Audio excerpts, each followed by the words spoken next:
Hi, welcome back to Ravali vlogs. ఇప్పుడు నేను చూపించబోయే రెసిపీ ఏంటంటే టొమాటో రైస్. ముందుగా టొమాటో రైస్కి నేనైతే ఒక గ్లాస్ బియ్యం తీసుకొని బాగా వాష్ చేసి 2 గ్లాసెస్ వాటర్ వేసి ముందుగా రైస్ చేసి పక్కన ఉంచుకున్నాను.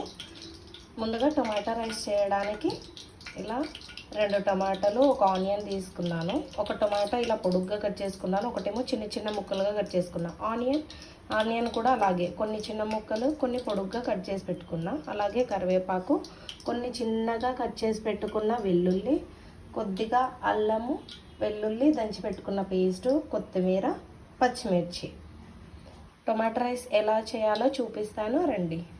ఇలా స్టవ్ ఆన్ చేసి కడాయి పెట్టుకొని కొద్దిగా ఆయిల్ వేసుకొని ఆయిల్ హీట్ ఎక్కాక కొద్దిగా జీలకర్ర, ఆవాలు, కొద్దిగా మినపప్పు వేసుకొని ఫ్రై చేసుకోవాలి. అవి బాగా ఫ్రై అయ్యాక పచ్చిమిర్చి, అల్లం వెల్లుల్లి పేస్ట్, పొడుగ్గా కట్ చేసి పెట్టుకున్న టమాటా, కరివేపాకు, అలాగే పొడుగ్గా కట్ చేసి పెట్టుకున్న ఆనియన్ వేసి రుచికి సరిపడా సాల్ట్ వేసి బాగా కలుపుకోవాలి.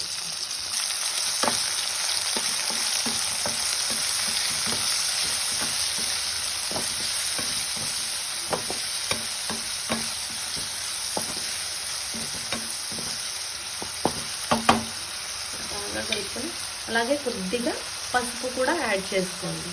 ఎందుకంటే ఇలా కొద్దిగా పసుపు వేసుకుంటున్నాము. ఇలా పసుపు వేసుకొని బాగా కలుపుకొని లిడ్ పెట్టి కాసేపు బాగా ఈ పచ్చిమిర్చి, ఆనియన్, టొమాటో బాగా మెత్తబడే వరకు మగ్గనించుకోవాలి. కొన్ని చిన్న చిన్న పీసెస్గా కొన్ని పొడుగ్గా కట్ చేసుకున్నా అన్నా కదండి. ఆ పొడుగ్గా కట్ చేసుకున్న టొమాటోస్ ఎందుకంటే అవి బాగా మగ్గిన తర్వాత కొంచెం జ్యూసీగా వస్తుంది. బాగా మగ్గిన తర్వాత అది రైస్కి బాగా స్టిక్ అవుతుందండి. అందుకు టొమాటో ఫ్లేవర్ బాగా తెలుస్తుంది.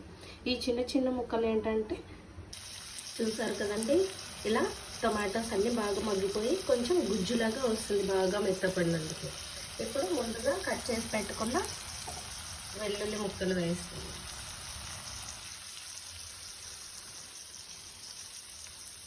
వెల్లుల్లి ముక్కలు, ముందుగా కట్ చేసి పెట్టుకున్న ఆనియన్, టొమాటో కూడా వేసేసుకుంటున్నాము.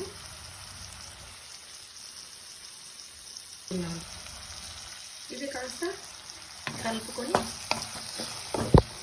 ఒక 1 మినిట్ అలా మగ్గనివ్వండి. ఇలా బాగా కలుపుకున్న తర్వాత కొద్దిగా 1 మినిట్ మగ్గనివ్వాలి అన్నాను కదండి. ఇలా మగ్గిన తర్వాత ముందుగా చేసి పెట్టుకున్న రైస్ ఇందులో యాడ్ చేసుకోవాలి.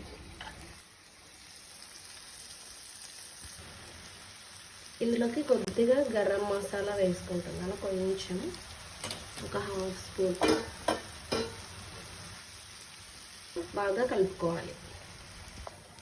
ఫైనల్గా ఇలా కొత్తిమీరతో గార్నిష్ ఇలా కొత్తిమీర వేసుకొని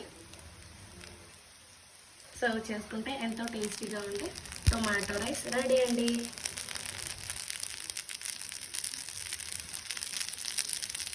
మీరు ట్రై చేయండి. ట్రై చేసి చెప్పండి మీకు నచ్చిందో లేదో. అలాగే నా ఛానల్ని సబ్స్క్రైబ్ చేయండి, లైక్ చేయండి, షేర్ చేయండి. Thank you.